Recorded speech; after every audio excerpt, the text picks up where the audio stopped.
There is no quicker shorthand for self-care than doing a facial mask. You see examples of this in the movies. Nice. You see it on sitcoms, on reality television, Oh, this one smells good. and all over your Instagram feed. But with so many masks on the market, how do you know which one to choose? And what does a facial mask really do for your skin? This is a facial mask I'm wearing to make me look pretty. Gee, Mom, I thought you looked prettier without it.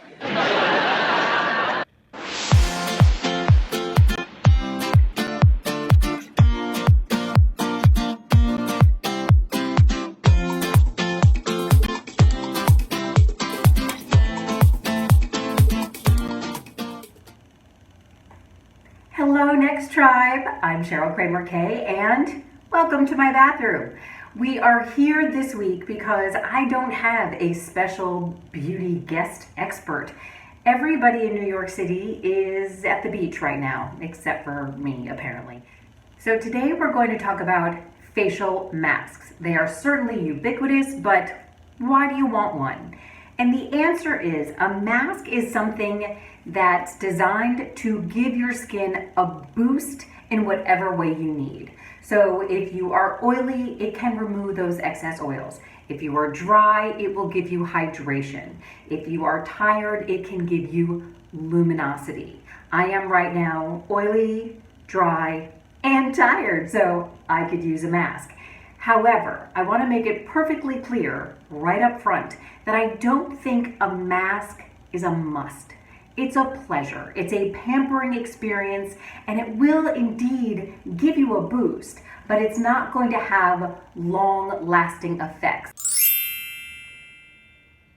This is often that classic clay mask. Clay is a great ingredient for a purifying mask because clays act almost like magnets and they draw out the dirt, the oil, the impurities from your skin.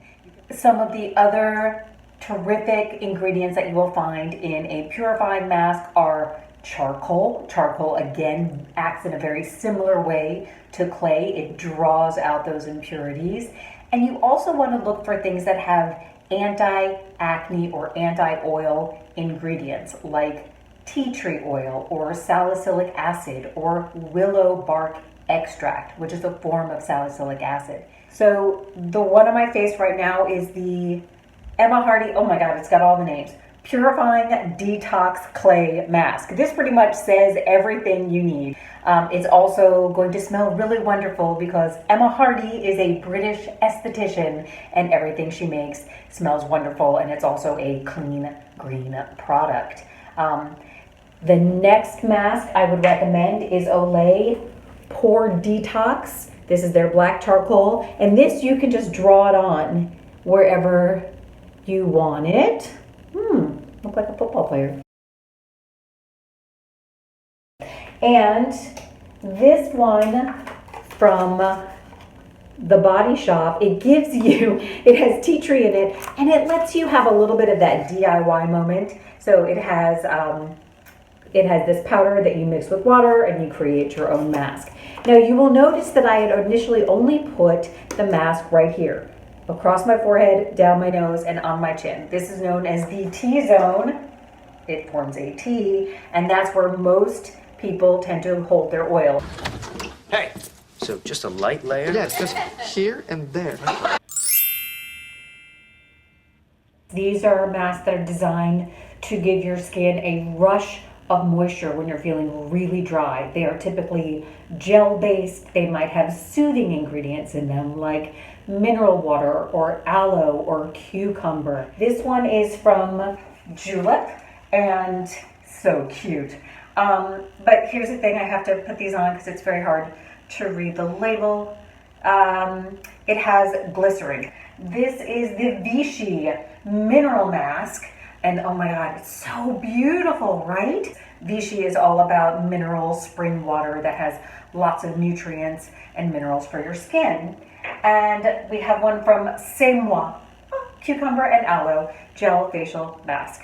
So this is what you want on a really hot day. Maybe you've been at the beach or you've been outside and you've got windburn in the wintertime. This is something that is going to soothe your skin and give it its hydration back. These are the ones that I tend to use the most. They're the ones that make you look like you've had some sleep, even if you haven't. So they're typically a combination of hydration and exfoliation. The one that I am using actually does its brightening in a somewhat different way. This is the Tula Kefir mask. You can see it has a little bit of that like, unicorn effect. It has like a little radiance, iridescence to the mask itself. So when you take it off, you leave a little bit on and you still get that radiant boost. Next is La Puerta Essentials. If you watch my Rancho La Puerta facials video, you would know that this is my happy place, Rancho La Puerta, and this mask is divine. It uses pomegranate enzymes to exfoliate off the surface skin cells that are dead and make your skin look dull. And this is the mask that all of the celebrities use before they hit the red carpet. This is the Talika Enzymes Brightening Mask. And this one has niacinamide in it, and that is a terrific anti-aging ingredient that's going to bring a lot of circulation to the skin, and it's going to help make it look brighter and more radiant and more hydrated. Okay, so the last thing I want to show you is kind of an advanced technique in masks, but I think you guys can handle it. It's called multi-masking, and that's using a different face mask for different parts of your face depending on what it needs. So for example, my nose is oily and my pores are clogged. I'm using a purifying or detox mask here. This is the clay or the charcoal. Then on my forehead, my skin is kind of dull, it's a little bit rough. That's where I'm going to use my brightening mask. That's the ones that exfoliate and hydrate. And on my cheeks, they're just so dry and raw, and that's where I'm going to use my soothing, hydrating mask. That's things like cucumber, aloe. Maybe it's all the creams, but that just made sense, girlfriends. And I have to say, I know I look like a crazy person. Laugh all you want, but in 10 minutes, we're gonna have younger looking skin.